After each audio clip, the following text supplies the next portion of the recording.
পানি জমে। এটার ব্যাখ্যা দাও তো ভাইয়া, একটু ব্যাখ্যা দাও তো, ম্যাথমেটিক্যালি ব্যাখ্যা দাও তো, কেন এটা হয়? লিভার ক্ষতিগ্রস্ত হইলে কেন হাত পায়ে পানি জমে?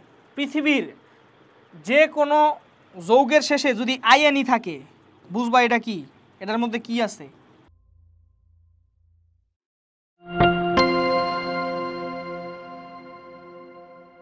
অনেক সময় দেখবা যে কারো যদি লিভার ক্ষতিগ্রস্ত হয় ভাইয়া, লিভার ড্যামেজের কারণে দেখবা হাত পায়ে পানি জমে। দেখছো হাত পায়ে বা শরীরের বিভিন্ন অংশে কি জমে?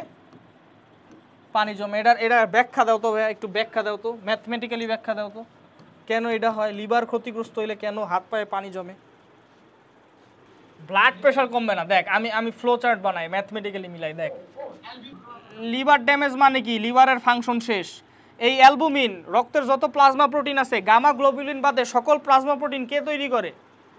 এটা আমরা পড়ছি না পরিপাক চ্যাপ্টারে, যে গামা গ্লোবুলিন বাদে সকল প্লাজমা প্রোটিন কে তৈরি করে? লিভার তৈরি করে না? গামা গ্লোবুলিন বাদে রক্তের সকল প্লাজমা প্রোটিন, গামা গ্লোবুলিন বাদে রক্তের যত প্লাজমা প্রোটিন আছে সবকে তৈরি করে লিভার তৈরি করে। তাহলে লিভার যদি ড্যামেজ হয় ভাইয়া, অ্যালবুমিন তো একটা প্লাজমা প্রোটিন, তাই না?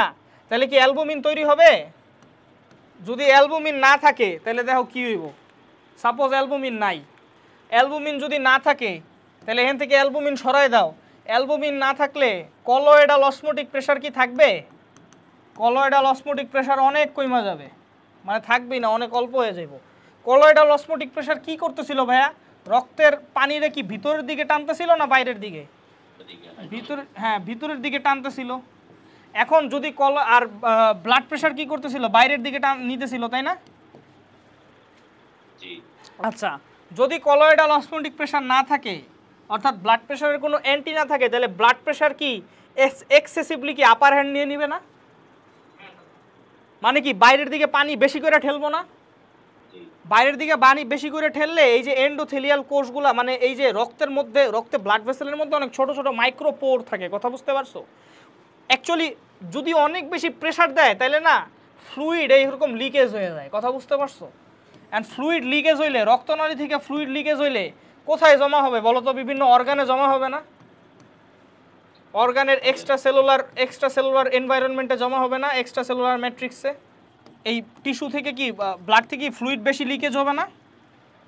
ব্লাড থেকে, রক্তনালী থেকে যদি রক্ত বাইরে, মানে তোমার পানি বাইরে যায়, পানি বাইরে গেলে কই জমা হবে? বিভিন্ন অর্গানের যে স্পেস আছে ওইগুলায় জমা হবে। অর্গানের স্পেসগুলোয় জমা হইলে কি হবে বলো তো? হাত পায়ে পানি জমা হবে, কথা বুঝতে পারছো? তাহলে মিলাইতে পারছো বলো তো? সবাই মিলাইতে পারছো কি না? বিভিন্ন বস্তু যেমন ভাই লিপিড, বিলিরুবিন, এগুলো পরিবহনেও হেল্প করতে পারে ও, ঠিক আছে? অ্যালবুমিন এই দুইটা পরিবহনেও হেল্প করতে পারে, মনে রাখবা। আচ্ছা, গ্লোবিউলিন ভাই, আমি বলছিলাম গ্লোবিউলিনের আরেকটা নাম তুমি কি বলবা? Immuno globulin. আর ইমিউনোগ্লোবিউলিনকে কি বলে? অ্যান্টিবডি বলে। এটা বলছিলাম আমি, যে আমাদের লালারসে কি থাকে? আইজিএ থাকে। এই আইজি এর ফুল মিনিংটা কি? আইজি এর ফুল মিনিং হইল ইমিউনো, আই মানে ইমিউনো, আর জি দিয়ে কি? গ্লোবিউলিন। তাহলে বলো ইমিউনোগ্লোবিউলিন কি? এক ধরনের গ্লোবিউলিন। অ্যাকচুয়ালি এটা এক টাইপের গামা গ্লোবিউলিন, কথা বুঝতে পারছো? তো এই গামা গ্লোবিউলিন কি করে? প্রতিরক্ষা হেল্প করে, আর বিভিন্ন ভিটামিন আর হরমোন হইলো ট্রান্সপোর্ট করে, ঠিক আছে? বিভিন্ন ভিটামিন আর হরমোন, ধরো এটা একটা গ্লোবিউলিন, এটা ধরো একটা গ্লোবিউলিন, এটা বিভিন্ন হরমোন আর ভিটামিনের সাথে লাইগা ট্রান্সপোর্ট হয়, কথা বুঝতে পারছো? তো যাই হোক, এই গেল অ্যালবুমিন আর গ্লোবিউলিন। ফাইব্রিনোজেন আর প্রথম বিন কি করে ভাই? রক্ত তঞ্চন বা ব্লাড ক্লটিং এ হেল্প করে, ব্লাড ক্লটিং এ হেল্প করে। আচ্ছা, এরপরে আসো নাইট্রোজেন যুক্ত বর্জ্য পদার্থ। ভাইয়া ইউরিয়া যে নাইট্রোজেন যুক্ত বর্জ্য পদার্থ, এটা নিয়ে তোমার কোনো ডাউট আছে বলো তো? এটা নিয়ে তোমার কোনো ডাউট থাকা উচিত না। মনে আছে আমরা ইউরিয়া কেমনে তৈরি করছিলাম বলো তো? ইউরিয়া কেমনে তৈরি করছিলাম? এই দেখো, এটা কি অ্যামোনিয়া না ভাইয়া? NH2 আর একটা এইচ এনে রাখলাম, অ্যামোনিয়া, রাইট? এটা কি আঁকতেছি আমি বলো তো? Carbon dioxide. আর এটা আবার আমি লিখলাম NH2 আর একটা এইচ বাইরে লিখলাম, মানে এই পুরোটা তো অ্যামোনিয়া, এটা তো বুঝতে পারতেছো নাকি? NH3 ammonia. তো মনে আছে অ্যামোনিয়া থেকে যে ইউরিয়া তৈরি হয়, কেমনে তৈরি হয় বলো তো? এই দেখো, এই হাইড্রোজেন, এই অক্সিজেন আর এই হাইড্রোজেন বাইর করে দাও তো ভাই, কি বাইরে? পানি বাইরে যায়, H2O। পানি বের হয়ে গেলে এটা একটু আলাদা করে দাও, হ্যাঁ, এটা একটু আলাদা করে দাও। পানি বের হয়ে গেলে এগুলো মুছে দাও। দেখো, এই হাইড্রোজেন চলে গেছে, এই অক্সিজেন চলে গেছে, এটা চলে গেছে। কার্বনের ভাই এটার একটা হাত খালি হয়েছে, এটার একটা হাত খালি হয়েছে। কার্বনের একটা হাত খালি হয়েছে, এই সাইডে একটা হাত খালি হয়েছে। কার্বনের কি দুইটা হাত খালি হয়েছে না ভাই? দুইজন একে অপরের সাথে বন্ড করলো, তাহলে এখন যেটা তৈরি হইলো এটার নাম কি বলো তো? তাহলে ইউরিয়া হলো কার্বন ডাইঅক্সাইড আর অ্যামোনিয়া দিয়ে তৈরি হয়। এটা যেই সাইকেলে তৈরি হয়, যে একটা আমাদের লিভারে একটা সাইকেলের মাধ্যমে কি এটা তৈরি হয়, সাইকেলটার নাম কি? ইউরিয়া সাইকেল বা অর্নিথিন সাইকেল। অ্যাকচুয়ালি অর্নিথিন নামক অ্যামিনো অ্যাসিড এই ইউরিয়া সাইকেলে হেল্প করে, কথা বুঝতে পারছো? দ্যাটস ওয়াই এটার নাম হলো অর্নিথিন সাইকেল বা ইউরিয়া সাইকেল, মনে রাখবা, ঠিক আছে? তাহলে ইউরিয়া গেল ভাই, ইউরিয়া থেকে ইউরিক অ্যাসিড পাওয়া যায়। ইউরিয়ারে যদি তুমি ক্রমাগত অক্সিডেশন করতে থাকো তাহলে একসময় একটা অ্যাসিড পাবা, ইউরিক অ্যাসিড পাবা, ঠিক আছে? তাহলে ইউরিক অ্যাসিডের মধ্যেও নাইট্রোজেন থাকবো। হ্যাঁ, নাইট্রোজেন যুক্ত রেচন পদার্থ মানে এমন পদার্থ যেটা নাকি রেচন পদার্থ বাইরে যাইব, বর্জ্য পদার্থ মানে বডির জন্য খারাপ, আর যেটার মধ্যে নাইট্রোজেন আছে, ঠিক আছে? ওকে, তারপর আসো ক্রিয়েটিনিন, জ্যানথিন, এগুলা যে নাইট্রোজেন যুক্ত, এটা আমি কেমনে বুঝলাম বলো? পৃথিবীর যে কোনো যৌগের শেষে যদি আইএনই থাকে, বুঝবা এটা কি? এটার মধ্যে কি আছে? নাইট্রোজেন আছে। যেমন ভাইয়া এখানে ক্রিয়েটিনিনের শেষে আইএনই আছে, জ্যানথিনের শেষে আইএনই আছে, নাইট্রোজেন আছে। এখন তোমরা হয়তোবা আমার বিশ্বাস নাও করতে পারো, বিশ্বাস ট্রাস্ট ইস্যু থাকতে পারে, তাহলে আমি একটু প্রমাণ করে দেই। ভাইয়া অ্যাডিনিন কি ছিল বলো তো? নাইট্রোজেন বেস বলছিল, তার মানে কি এটার মধ্যে নাইট্রোজেন ছিল? এটার মধ্যে কি আইএনই আছে? আছে, ওকে, ঠিক আছে। তারপরে গুয়ানিন কি ছিল বলো তো? নাইট্রোজেন বেস ছিল, তার মানে কি এটার মধ্যে আইএনই আছে? এই যে দেখো তো আইএনই আছে নাকি? তাহলে মনে রাখবা, পৃথিবীর যে কোনো জিনিসের শেষে যদি আইএনই থাকে ওটার মধ্যে কি থাকবো? নাইট্রোজেন যুক্ত বর্জ্য পদার্থ। এরকম কোশ্চেন আসতে পারে যে নিচের কোনটি রক্তের নাইট্রোজেন যুক্ত বর্জ্য পদার্থ নয়? ওখানে তোমার ইউরিয়া, ইউরিক অ্যাসিড তো থাকতেই পারে, ক্রিয়েটিনিন, জ্যানথিন থাকতে পারে, বাদে অন্য কিছু থাকতে পারে। অন্য কিছু থাকলে অবশ্যই মনে রাখবা, যদি আইএনই থাকে ওটা হবে নাইট্রোজেন যুক্ত। তারপর সবাই আদার্সের মধ্যে কিছু কার্বোহাইড্রেট আর লিপিড থাকতে পারে, ওটা আমাদের বেশি না। লিপিডের মধ্যে তোমার মনে আছে মনে হয় এলডিএল, এইচডিএল থাকে, তাই না? High density lipoprotein, low density lipoprotein, হ্যাঁ, কোলেস্টেরল থাকে, ঠিক আছে? ওয়াটার সলিউবল বিভিন্ন ভিটামিন থাকে। বলো তো ওয়াটার সলিউবল ভিটামিন কি কি বলো তো? বি আর সি। সি এর কেমিক্যাল নামটা কি বলো তো? Ascorbic acid, good. বি ওয়ানের কেমিক্যাল, বি এর তো অনেক আছে, বি ওয়ানের কেমিক্যাল নাম কি বলো? থায়ামিন। বি টু, বি3,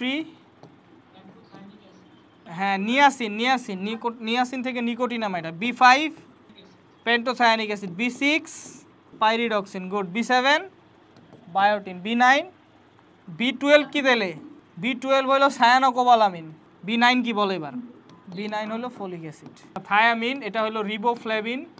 তারপরে ফ্যাট সলিউবল পিগমেন্ট, ভাই কি কি পিগমেন্ট থাকতে পারে ভাইয়া? বিলিরুবিন তো সবার আগে থাকবো, বিলিরুবিন অবভিয়াসলি থাকবে, কারণ রক্তে অলওয়েজই কিছু পরিমাণ আরবিসি ফাইটা যায়, সামান্য, এটা জন্ডিস করে না। সামান্য পরিমাণ আরবিসি রক্তে ফাটতেই পারে, কথা বুঝতে পারছো? ওইগুলো জন্ডিস করে না। এই সামান্য একটা দুইটা আরবিসি ফাটার কারণে জন্ডিস হবে না। তো ওইটার কারণে কি হবে? আরবিসির ভিতরে হিমোগ্লোবিন আছে, হিমোগ্লোবিন বাইরে আসবে।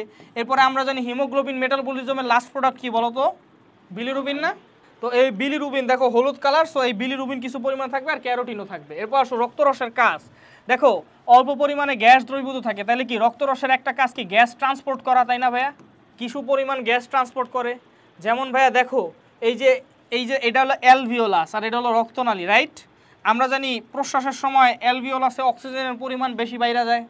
এই অক্সিজেন কি হয়? কিছু পরিমাণ রক্তরসে দ্রবীভূত হয় আর কিছু পরিমাণ কি হিমোগ্লোবিন এর সাথে যুক্ত হয়ে অক্সি হিমোগ্লোবিন রূপে পরিবাহিত হয়। তো দেখবা যে 2% খালি প্লাজমায় পরিবাহিত হয়, বাকি 98%ই কি তোমার অক্সি হিমোগ্লোবিন রূপে আরবিসিতে পরিবাহিত। এই যে 2% পরিবাহিত হয়, এটাই তো প্লাজমার কাজ, এই যে ট্রান্সপোর্ট করতেছে। কার্বন ডাইঅক্সাইডে 5% হলো প্লাজমায় পরিবাহিত হয়, তাহলে কার্বন ডাইঅক্সাইড পরিবহন করাও প্লাজমার কাজ। অক্সিজেনের 2% হইল প্লাজমায় পরিবাহিত হয় আর 98% হইল হিমোগ্লোবিনে পরিবাহিত। হিমোগ্লোবিনের মাধ্যমে অক্সি হিমোগ্লোবিন প্লাজমায় হইল সলিউবল আকারে পরিবাহিত হয়, আর 98% হলো অক্সি হিমোগ্লোবিন আকারে পরিবাহিত হয়। আর কোনো 99 নাই এই জায়গায়, কথা বুঝতে পারছো? এনে আর কোনো 99 98 নাই, ঠিক আছে? 98 আছে, কোনো 99 নাই। তুমি হয়তো বা 99 অন্য জায়গায় পড়তে পারো, বাট এই জায়গায় 98ই পড়বা, ঠিক আছে? তোমার বইয়েও এটাই আছে ভাইয়া, চেক করে দেখো আজমল স্যারের বইয়ে এইটাই আছে। দেখো ভাইয়া কার্বন ডাইঅক্সাইড কিন্তু 3 ভাবে পরিবাহিত হয়, বুঝছো? হিমোগ্লোবিনের সাথে যুক্ত হয়ে কার্বো অ্যামিনো হিমোগ্লোবিন হিসেবে পরিবাহিত হয়, প্লাজমায় দ্রবীভূত হিসেবে পরিবাহিত হয়, এছাড়া ভাইয়া বাইকার্বনেট হিসেবেও পরিবাহিত হয়, ঠিক আছে? বাইকার্বনেট হিসেবেও কিন্তু এই যে দেখো বাইকার্বনেটের মধ্যে কিন্তু এই যে কার্বন ডাইঅক্সাইডের কিছু গ্লিমস দেখা যায়, ঠিক আছে?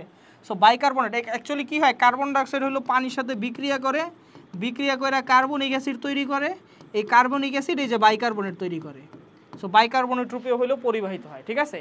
বাইকার্বনেট কিন্তু রক্তে বাফার হিসেবে কাজ করে, এটা জানো? রক্তে কি হিসেবে কাজ করে ভাইয়া?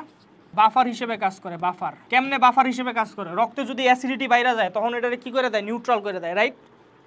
ধরো বাইকার্বনেট মানে কি? এই বাইকার্বনেট এখন রক্তে অ্যাসিডিটি বাইরে গেছে, অ্যাসিডিটি বাইরে গেলে কি হাইড্রোজেন প্লাস বাইরে গেছে, প্রোটন বাইরে গেছে, অ্যাসিডিটি বাইরে গেছে। সো এটারে নিউট্রাল করে দিয়ে সে কার্বনিক অ্যাসিড তৈরি করে। সো এটা হলো আনডিসোসিয়েটেড থাকে, কথা বুঝতে পারছো? ডিসোসিয়েটেড থাকে না। ডিসোসিয়েটেড থাকলে এই হাইড্রোজেন আয়নটা তুমি এই জায়গায় ট্র্যাপ করে ফেললা, কথা বুঝতে? বাইকার্বনেটের মাধ্যমে এটা ট্র্যাপ করে ফেললা, তখন হাইড্রোজেন আয়ন তোমার কি হবে?